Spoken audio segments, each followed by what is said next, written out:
Hi, I'm Prasanna from Drona Aviation. This is the third video of our series, Drone Programming using Cygnus IDE. In this video, we are going to make and build our first code. We're going to use an LED.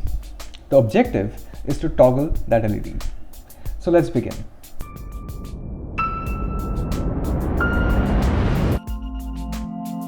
In the previous video, we showed you the structure of our firmware.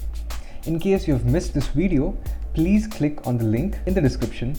So let's begin our journey by opening up the Cygnus IDE.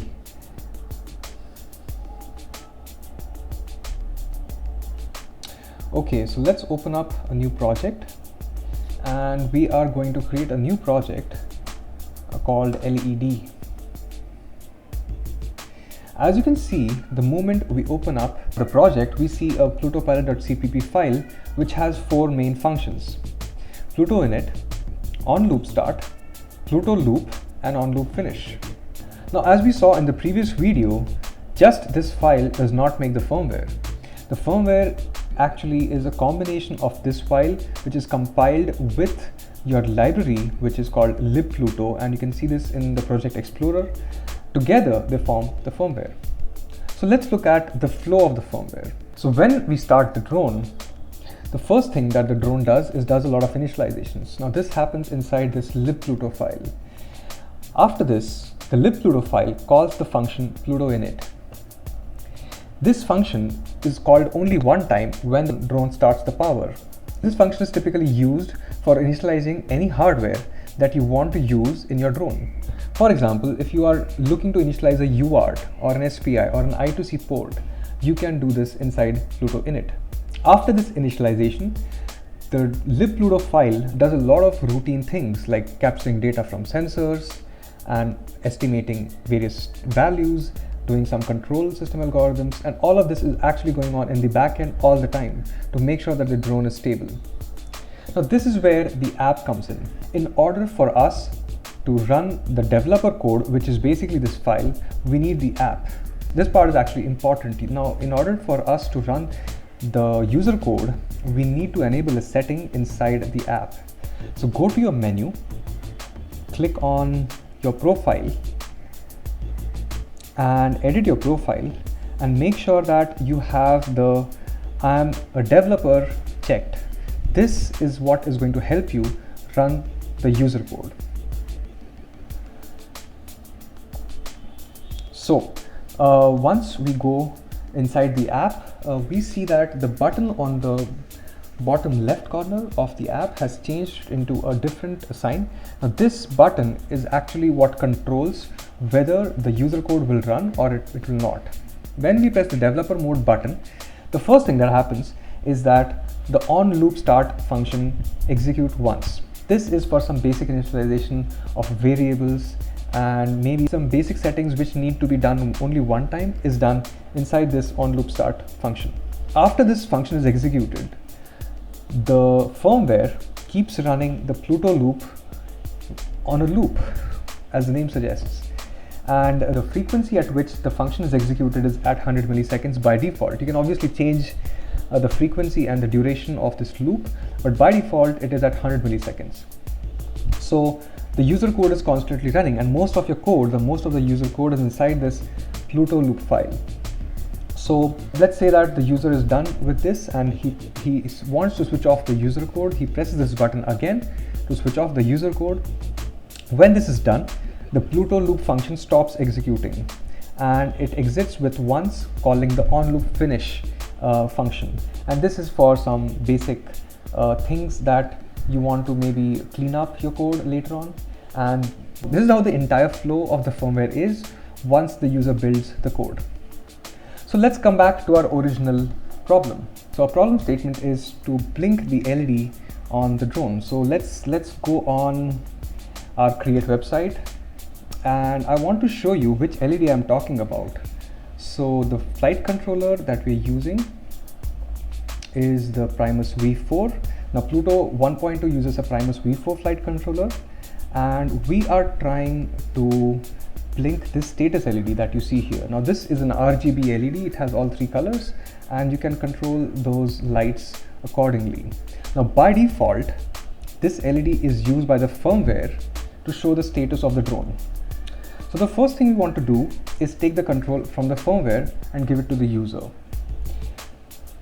So let me open up a new the API documentation so that we can access.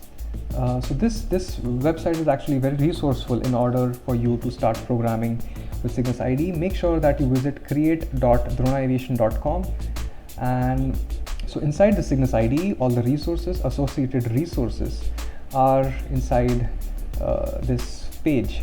So I'm going to look at the API reference manual. Okay, so we are trying to control the LED, and we see that the LED is actually inside the utils block, and in order for us to access the utils block, as shown in the previous video, we have to include appropriate header. So let me do that. Let me start by including the appropriate header, which is #include utils.h, and let me click on the LED function. So the LED has two APIs, as the document suggests. It has a set API and a flight status API. The set will allow us to control the LED and certain combinations, and the flight status, now this is actually what helps us get the control of the LED and give it to the user. So the first thing you want to do is that the moment the user code or the developer mode is on by the app button that you saw just before, so the moment the user code is on, which is controlled by the app, I want that the control is taken from the firmware and the LED starts to toggle. So I will have to use this flight status API to first take the control back from the firmware.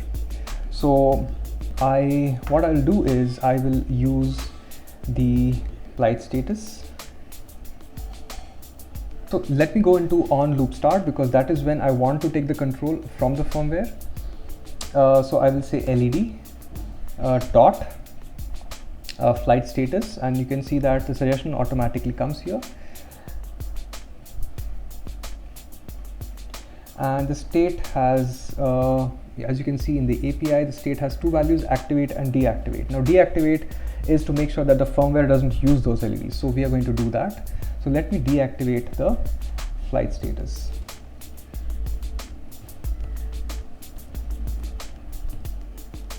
Okay, using this command, I have taken the control back from the firmware.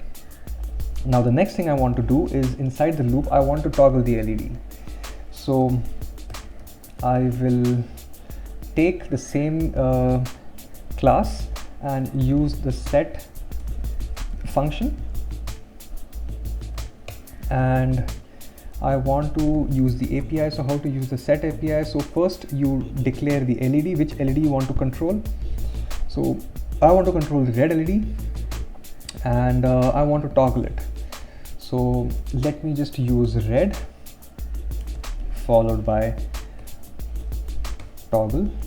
Okay, and as I told earlier in the video, that by default this loop happens at around 100 milliseconds, and let's see what happens once we do that. And once I switch off the developer mode, I want the LEDs to go back, the control to go back to the firmware. So let me just use the same set of APIs, and what I do is I check the status. I use the flight status API, and I activate the flight status symbol which the LED uses, so that the firmware has an access to all those LEDs. So let me just quickly save it and build this code. So we are going to build and flash the code. So I use this symbol here to build my code, and as we can see that the code is currently building. You can see all the errors, if there are any, in your code here in the console. And let me switch on my drone, and let me just show you this. So I think you can see that the LED is blinking, and the system is using this LED, and we don't have a control right now over the LED. But the first things first. So first, let's just quickly flash the code on Wi-Fi module. So I'm going to press the flash button, and you can see that it has started doing all the writes and the LED goes off because right now you are in flashing mode. Also, please remember before flashing that you have connected the drone to the appropriate Wi-Fi hotspot. So in this case, it's Pluto 2019-7368. Okay, so now we have flashed the code, and we can see that some LEDs, system LEDs, are still working. So let me just keep the drone and open up my app. So next we are going to use our app, and we are connecting to the same Wi-Fi hotspot, and we are going to connect our app to the controller. As you can see that currently there is an LED which is blinking, and on the app it says that keep Pluto on the flat surface. Now let me just switch on the developer mode button. So we see that the moment we switch on the developer mode button, the LED starts to toggle, and this is happening at 100 milliseconds. The toggling is happening at 100 milliseconds, and the moment I press the button again, the control goes back to the firmware, and firmware is using it to indicate the LED for some other status of the firmware. So let's try something else. Let's try something more simpler. So let's do one thing. This can be confusing, so let me just do one thing. Let me not give back the control to my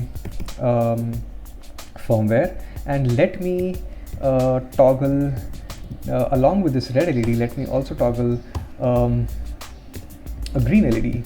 So red plus green makes yellow, and we probably should be able to see a yellow toggle instead. So I'm going to change the code,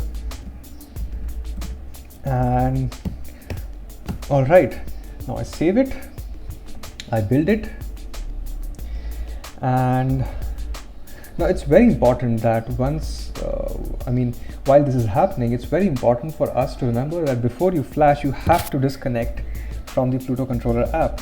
So I disconnected, and I use the normal flash to flash my drone, and it is currently flashing. Now this wireless flashing is done using some very simple techniques, and I think it's very useful. If you have a drone, you should be able to wirelessly flash it. So okay, so now we have flashed it, and we have the new firmware on our drone, and this time we see that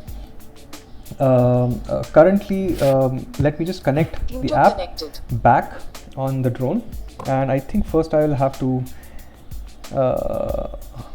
okay, so as previously we see that the green LED is toggling, and that is because the system is using it to show some signs of some status. And let me just press the developer mode button, and we can see that the yellow LED is toggling now, the red plus green. And now this is what the user code is happening. This is what the user code tells the firmware to do. Now if I press the developer mode again, we see that the control is not gone back to the firmware. Now it is the last status, whatever the user code has left the LEDs on, and the same code is kind of still, it's still there. The LED status is still there, and I can just press the button again to start the user code, and I can press it again to stop the user code. So this is a rough demonstration of how we can control the LED using the Cygnus IDE. I hope you have learned something of value from this video. Please like and subscribe to our channel and press on the bell icon so that you can get access to our future videos. Also, please help spread us this video so that other of your friends who are trying to program a drone can get the help that they need. If you have any questions, please put in the comment section below. We'll make sure that we answer those questions as soon as possible. Thank you and cheers.